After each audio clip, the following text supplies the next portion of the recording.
I would say the hardest period was the COVID years for two reasons. One is we had to make critical medicines when things were very difficult, and no matter how much we made, it was not enough, and I think that was a big emotional challenge for the organization.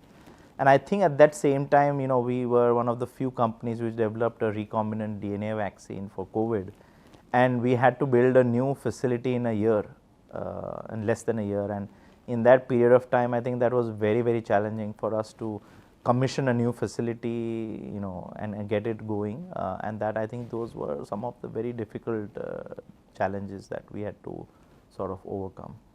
So I think it's two. One is obviously it's the orientation between short term and long term. I think there needs to be a fair balance when you are a professional manager versus an entrepreneur at the same time, as to how do you manage both aspects of your journey.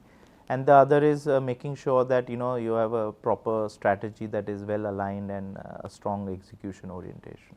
My best advice has been nothing comes beyond reputation. So reputation first, everything else can come later. I have been asked many times this question. Unfortunately, I don't have any other answer than saying I was always inclined towards science.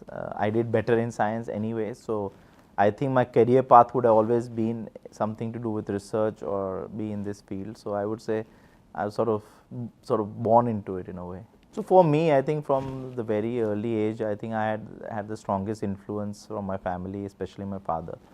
And I think the way I've seen his bold vision, the way I've seen him think beyond his years in terms of future orientation, the strong value system that he sort of has built for both us as a family and more as for the company, I think that's been my biggest role model.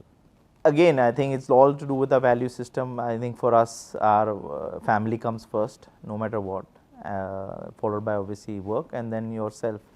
Maybe sometimes people say self has to come before many of these things, but I think for us, I think it's family, work, and then yourself. For me, it's very simple. I love playing tennis, so my evenings post work, that tennis is something that sort of keeps me going.